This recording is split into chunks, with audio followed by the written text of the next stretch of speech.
before we get into it right now, before we get into all the analytical analysis process bullshit, I just want to start off with raw thought and raw emotion with saying that this chapter is something that is cementing that this arc is not only going to be the best arc in the time skip, but probably one of the best arcs of the entire series. It is building up to something gigantic. Right now, with the Law being captured situation, is feeling a little bit like the Whitebeard War, where, they were trying to get Ace and rescue Ace, and at the same time, you got Big Mom there. So everything that is coming together is piecing together to probably be, if not one of the best, the best arcs in all of One Piece. It is really building into that way. So just raw thought out right there before we get into the analytical shit. First of all, Doflamingo saying, Law is the reason. He's still trying to save face because he still feels as though he's going to be able to carry on with this facade that he's this honorable king and Dressrosa, and he's doing a good job of it. He's like, yeah, look, I'm working with the admirals. I'm a good guy. So he's still putting on this facade. He still believes he's going to be able to carry out this good face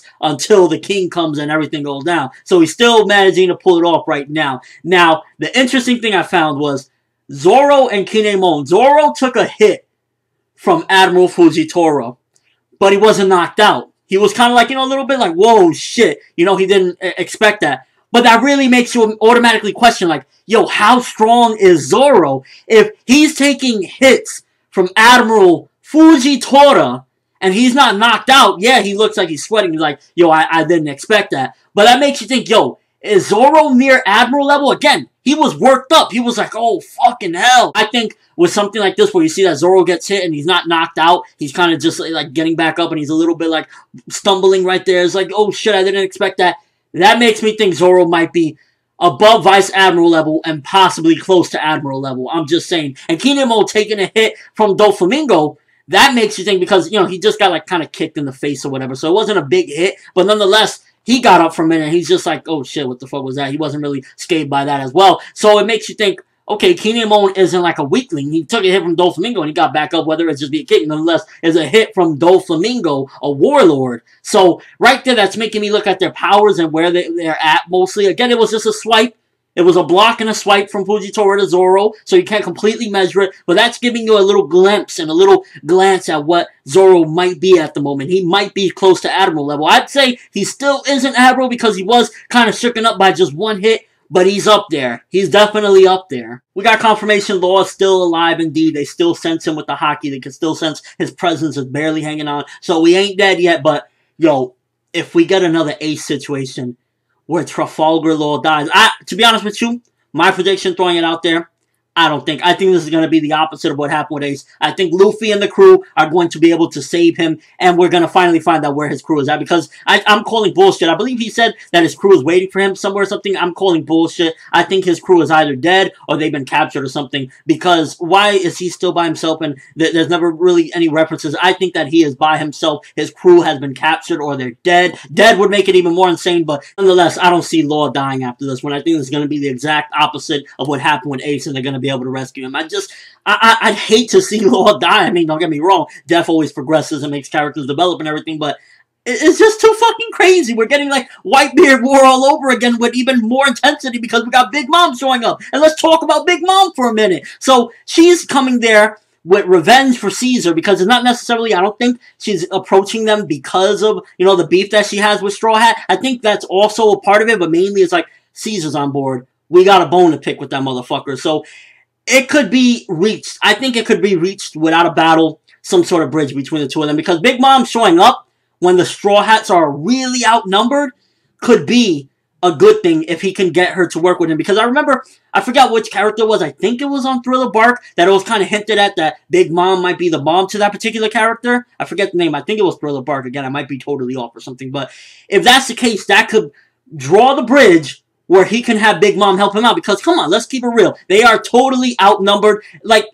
I'd call bullshit if Luffy and the Straw Hats defeated every single enemy they have. They got the Marines there, they got an Admiral there, they got Doflamingo, a Warlord, and then they got Big Mom's crew. They can't not come out of this on top. They have to somehow form some sort of bridge. Maybe Big Mom can be the help that they need at the moment. Like, yo, we'll work together now because you want Caesar, we want help, we need help. Well, they don't want help. Let's keep it real. Straw Hats don't give a fuck. Like, Law's like, Luffy's like, I don't give a fuck. Attack them. We don't like them motherfuckers anyway. But Yeah, they're gonna attack, but I think at this particular point, it's just like so that they could get away and go to Zoe because their next destination is Zoe. I think that it's gonna take Big Mom's help in order to fix the situation, remedy it, because the Straw Hats are super outnumbered right now. I don't think Law's gonna die. This is predictions. I don't think Law's gonna die. I think Big Mom is going to help them, and it's going to be fucking insane because this is one of the Yonko now. So the 3 keys that Doflamingo is after. Caesar, we know. He wants Caesar because he makes more smile. He needs that in order to please Kaido. He's like, oh, Kaido, please don't hurt me. I got the smile. So he needs him for that. He needs the factory to, of course, continue producing smile. Franky is going to handle the factory, hopefully, soon. So that might get rid of one of them. But then again, Doflamingo's so crafty, I'd imagine it's not going to be that easy for Franky to get rid of it. Momonosuke, he needs him as well. Now, that's a bit of a mystery. I'm guessing what it is that Momo is the only successful fruit user to a point where it's like perfection. Maybe some of the people that have these artificial devil fruits aren't really perfect like him. Like, he can go back and forth, and he's probably the closest thing to perfection, and he needs him because they're probably trying to make a perfect devil fruit artificially made. So that's why I'm guessing why Momo is the most important thing. Like, out of 3 of them, he needs Momo as well because of that, and that's why he's like, oh, I think Momo's on that ship as well, I've seen. So that's probably why he wants Momonosuke as well. Overall, Caesar, he's not going to be able to get his hands on. With Big Mom there and the Straw Hats, I don't think he's going to be able to get his hands on Caesar. Momo, it's a toss-up because he, again, the Straw Hats are right there and Big Mom is in the way. And, I don't know what type of person Big Mom is, aside from she's just some fat pig that wants candy. But would she really allow them to, hurt a child? Well, you never know. She's a Yonko, so who fucking knows? Maybe she's crazy. And then the third thing, the factory. The factory, he can avoid it, especially if he's heading back in, so Franky needs to hurry up.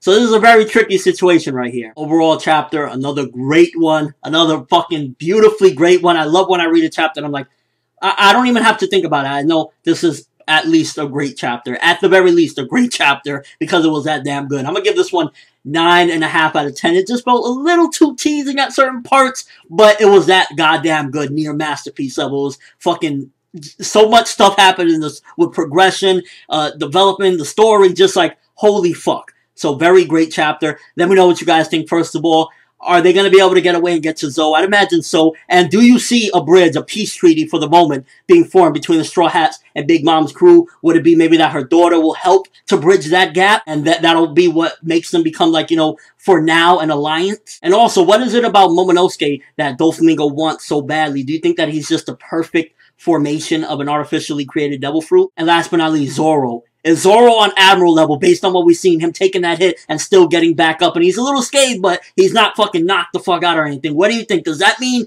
that Zoro, Roronoa Zoro, is possibly on Admiral level?